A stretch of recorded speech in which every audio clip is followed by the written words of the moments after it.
या ठिकाणी साई वैभव nurses bureau आणि द्वारकामाई केअर सेंटर याच्या प्रमुख संस्थापिका अध्यक्षा वैशालीताई विनायकदादा वेदपाठक यांच्या वतीने उपस्थित सर्व माता भगिनींचं मी बाळकृष्ण नेरकर मनापासून या ठिकाणी स्वागत करतो आणि वैशालीताईला विनंती करतो की प्रथम आपण या मान्यवरांचा आपण सत्कार करूया। जसं वैशालीताई आहे त्याच्यापेक्षा हे महत्त्वाचं आणि मोलाचं काम डॉक्टर कश्यपताई करतात, त्यांचा या ठिकाणी सन्मान होतोय। अतिशय थोडासा आगळा वेगळा सन्मान आपल्या हिंदू धर्मामध्ये परंपरेमध्ये अतिशय सुंदर अशी साडी आणि गुलाबाचं फूल देऊन आजच्या या पहिल्या दिवशी एका मातेचा सन्मान होतोय।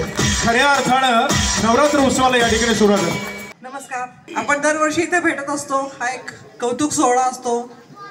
वैशाली सिस्टरांची या बिल्डिंगमध्ये म्हणजे सोसायटीतल्या बायकांप्रतीची निष्ठा असते की त्यांना दरवर्षी एक एंटरटेनमेंट प्रोग्राम त्या नवरात्रीमध्ये देतील आणि खूप रंगारंग प्रोग्राम असतो हा।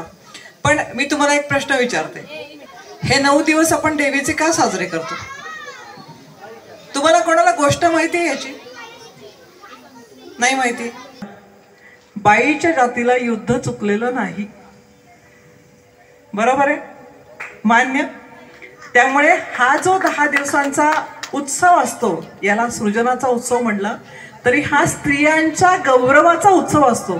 त्याच्यामुळे आपणच आपल्यासाठी एकदा जोरदार टाळ्या वाजवूयात आणि एवढे थोडके शब्द बोलून मी आपली रजा घेते। नमस्कार। डॉक्टर भाग्यश्री कश्यप हा माझ्या आश्रमाचा पायाही आहे आणि कळसही आहे। यांनी मला वाईट दिवसामध्ये चांगल्या दिवसामध्ये खूप साथ दिलेली आहे। कान पकडतात, तब्येतीकडे नाही लक्ष दिलं तरी मला ओरडतात आणि मला त्यांचा फार मोठा आधार वाटतो।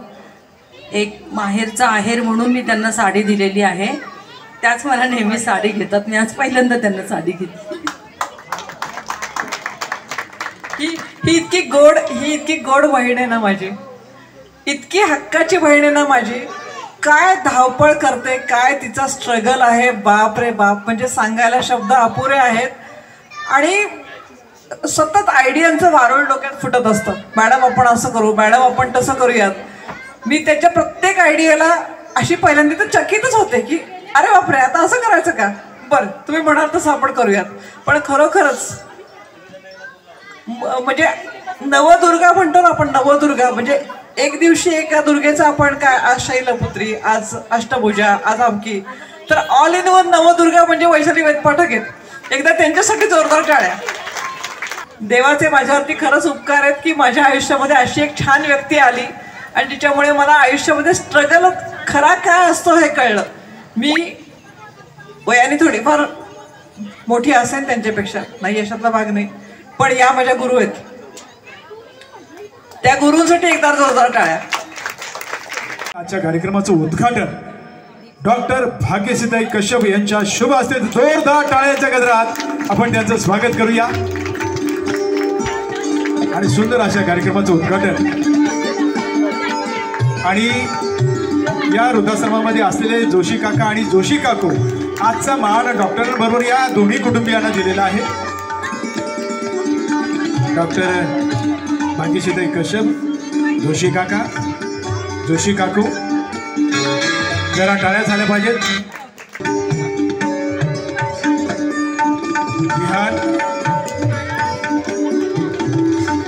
या दोघांची नावं माझ्या काही लक्षात राहत नाही, दोघं सारखे दिसल्यामुळे याला काय म्हणायचं त्याला काय म्हणायचं कळतच नाही। जरा टाळ्या वाजवा, टाळ्या। धन्यवाद सर।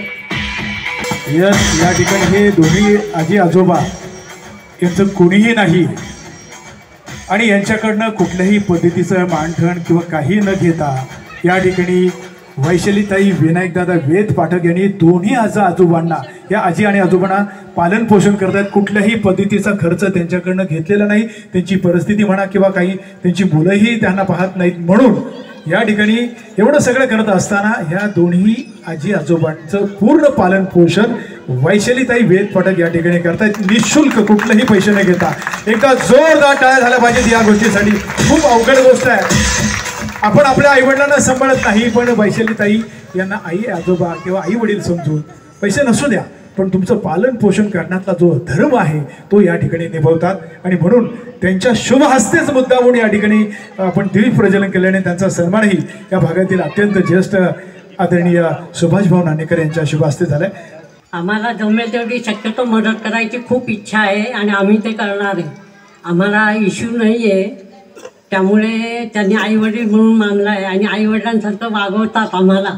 आम्ही 2 महिने अनुभव घेतला आहे की आईवडीलच आम्ही, मला तर आई माझी आठवते, त्यांना लहानपणी आईवडील नव्हते म्हणून त्यांनी आम्हाला आईवडील मानलं आहे. पण खूपच आमचं पालनपोषण करतात आणि माझी खूप इच्छा आहे की प्रामाणिकपणाने त्यांच्या हातात काहीतरी द्यावं. मी या इथं फार नवीन आहे, मी मूळ भोरचा आहे. या आई एकदा तिकडं आल्या होत्या, आम्हाला पाहिलं आणि त्यांनी लगेच टेम्पोमध्ये आमचं सगळं सामान घातलं आणि आम्हाला इथे घेऊन आल्या. त्यावेळेस म्हणाल्या की मला आईवडील नाही आहेत. आता मी यांना खरं अहोदाहो म्हणायला पाहिजे, पण मी हिला अहोदाहो नाही म्हणत, कारण ही माझ्या मुलीसारखीच आहे. आणि इथे येऊन तिने जे मला प्रेम दिले त्या आयुष्यात मी कधीच विसरू शकणार नाही. अशा यांच्या बऱ्याच आठवणी आहेत, त्या सांगत बसलो तर रात्र सरेल. पण आता मी तुम्हाला सगळ्यांना या अहो आहेत, पण मला अहो नाही, मला तीच आहे. मी तिला अरेच म्हणतो, कारण अरे म्हणण्यामध्ये जे भावना आहे ती अहो म्हणण्यामध्ये नसते. आणि ते तिने सगळं प्रूव्ह केलेलं आहे. एवढ्या सगळ्या बिकट परिस्थितीमधून आता माझ्यासारख्या 80 वर्षाच्या म्हाताऱ्याला तिथे आणून तिला काय मिळणार होतं. ती एक म्हणाली, बाबा तुम्ही परत हा शब्द काढायचा नाही, तुम्ही माझे आईवडीलच आहात आणि ह्या दृष्टीने तुम्ही इथं राहायचं. आता एवढ्या मोठ्या मनाची वैशालीची विशालबाई झाली आहे हे बघून मला आनंद झाला. धन्यवाद काका. आणि काका तुम्ही सांगितलं की त्यांनाही आईवडील लहानपणीच नव्हते आणि तुम्हालाही मुलं नाहीत. खरं पाहायला गेलं तर तुम्हालाही, म्हणजे तिलाही आईवडील मिळाले आणि तुम्हालाही मुलं मिळालेली आहेत. यस यस, आजोबा तुमच्या मुलीसारखीच आहे. आणि खरं पाहायला गेलं तर एक स्वामी नावाची एक सुंदर अशी सिरियल आली होती, त्याच्यामध्ये एक वाक्य होतं, जन्म देतात ना ते निमित्त केवळ आणि आयुष्यभर पालन पोषण करतात ना तेच खरे आईवडील. खरं पाहायला गेलं तर वैशालीताई आणि विनायक दादा या वृद्धाश्रमामध्ये जरी ज्येष्ठ असला तरी तुमचे आई वडील पालन करते वैशालीताई आहेत. मी पुढे एकदा विनंती करतो, वैशालीताई विनायक दादांसाठी एकदा जोरदार टाळ्या झाल्या पाहिजेत. ओके,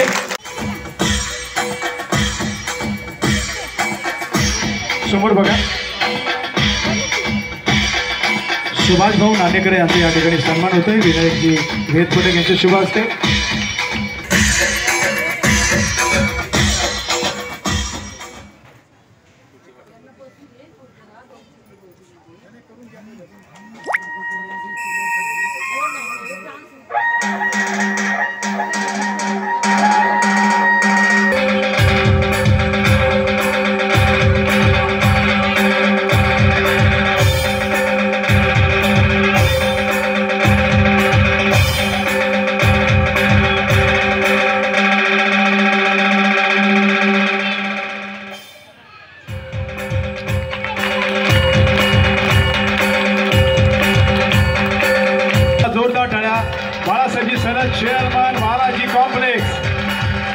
नगर या एरियातील द्वारकामाई केअर सेंटर, त्याचप्रमाणे साई वैभव नर्सेस ब्युरो याच्या संस्थापिका अध्यक्षा सौभाग्यवती वैशालीताई वेदपाठक, त्याचप्रमाणे विनायक दादा वेदपाठक, त्याप्रमाणे संस्थेच्या वैद्यकीय अधिकारी भाग्यश्रीताई कश्यप, त्याचबरोबर त्यांच्याबरोबर काम करणारे त्यांचे सर्व सहकारी आणि या ठिकाणी आपल्या समोर उपस्थित असलेल्या सर्व माझ्या माता भगिनी, बंधूंनो आणि छोट्या मित्रांनो, ताईंनी या ठिकाणी ज्या आपल्या सर्वांच्याच जीवनात एक आनंदाचा क्षण यावा यासाठी हा आमचे मित्र नेहरकर साहेब यांचा होम मिनिस्टरचा कार्यक्रमाचं आयोजन या ठिकाणी केलेलं आहे.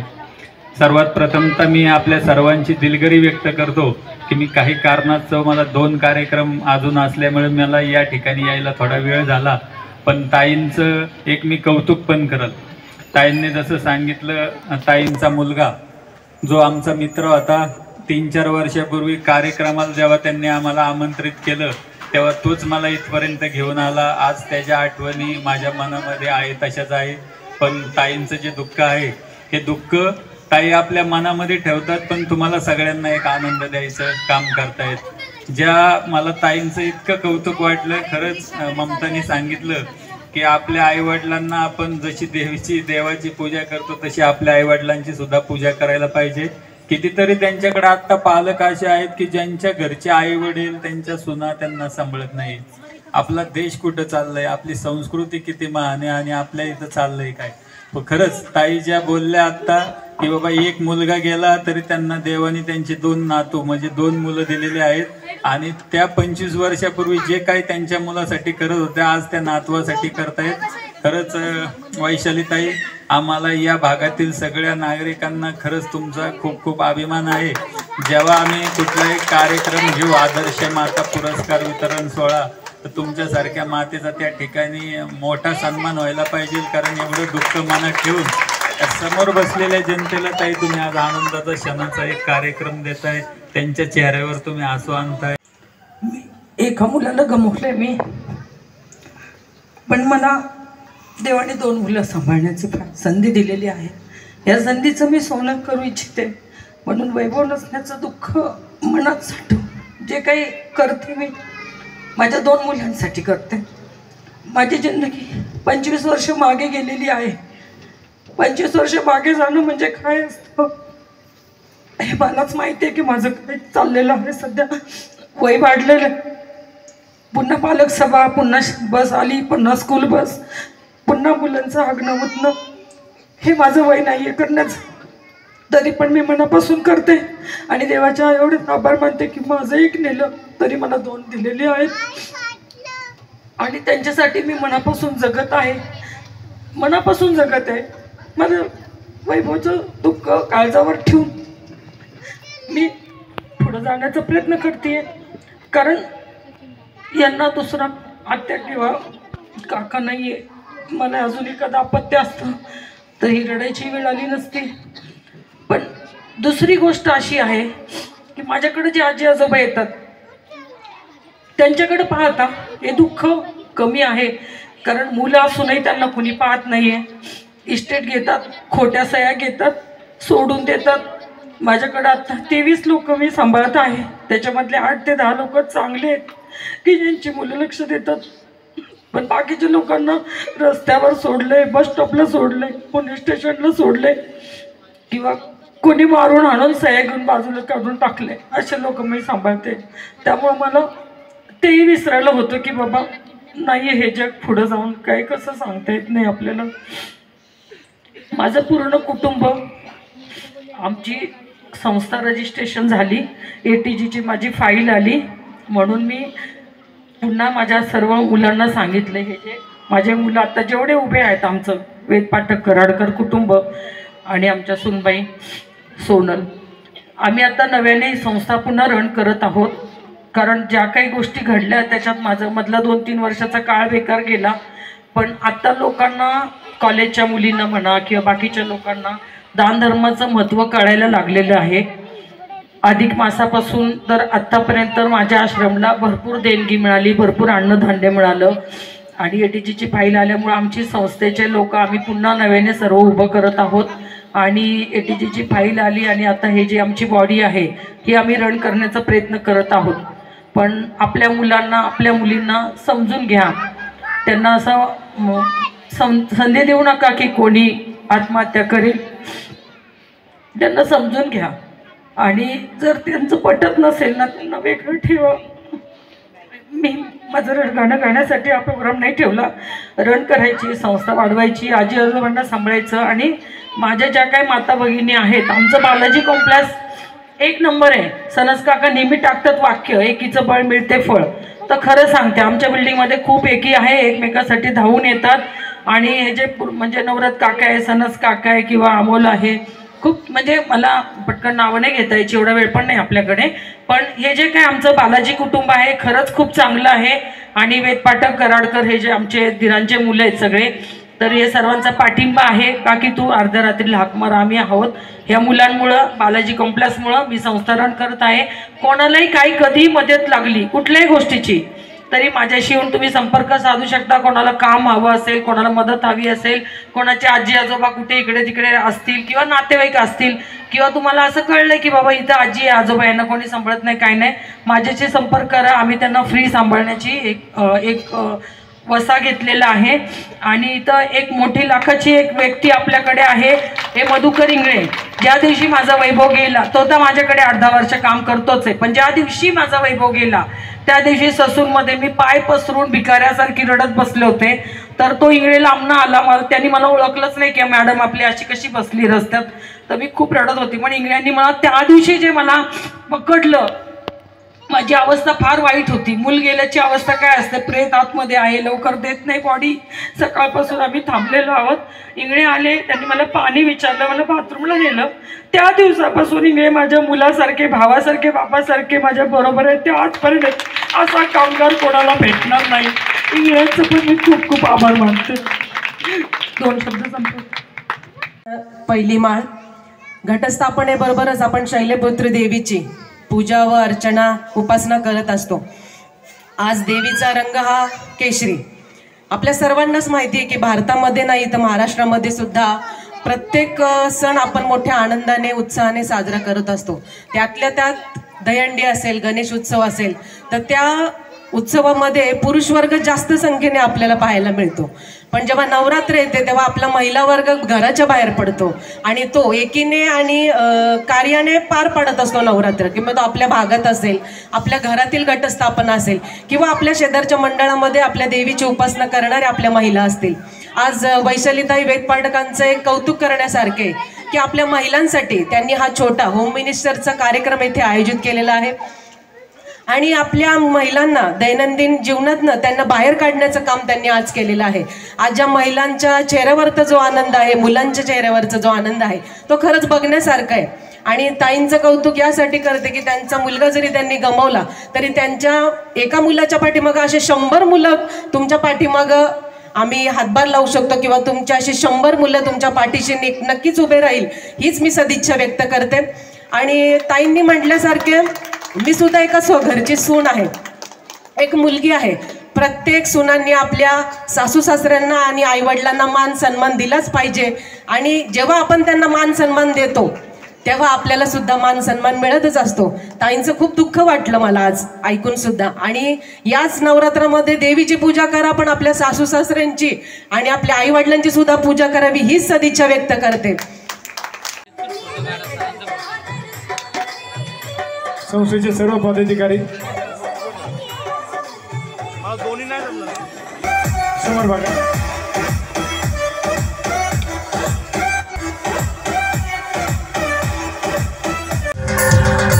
जरा जोरदार टाळ्या झाल्या पाहिजेत. या ठिकाणी 8वा वर्धापन दिन या ठिकाणी संपन्न होत आहे.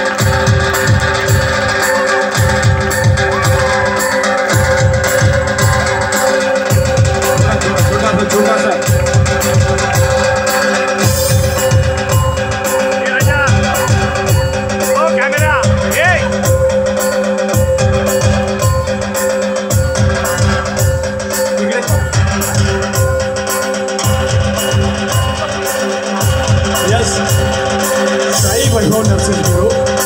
द्वारकामाई केअर सेंटर 8वा वर्धापन दिन या ठिकाणी स्वीकृत नगरसेवक सचिन भाऊ धांगड, त्याचप्रमाणे ममताताई धांगड, बाळासाहेब सोनस, वैशिलीताई वेदपाठक, विनायकदादा वेदपाठक आणि सर्व संस्थेचे पदाधिकारी, बालाजी कॉम्प्लेक्समधील सर्व संचालक मंडळ.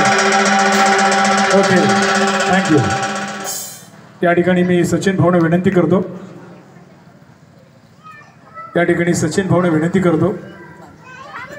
हा केक कापताना वैशालीताईंना रडणं हे स्वाभाविक आहे. कारण आपल्या सर्वांना माहिती त्यांचा एकुलता एक मुलगा हयात नाही याचं दुःख आहे. आणि म्हणूनच त्या प्रेमापोटी तुम्ही या वृद्धाश्रमामध्ये जे मगाशी जोशी कुटुंबीय आलं की ज्यांचं कोणी सांभाळणारी किंवा आर्थिक म्हणा किंवा काही अडचण असेल अशाही वृद्धांना तुम्ही सांभाळता, त्याच्यामुळे ही धन्यवाद.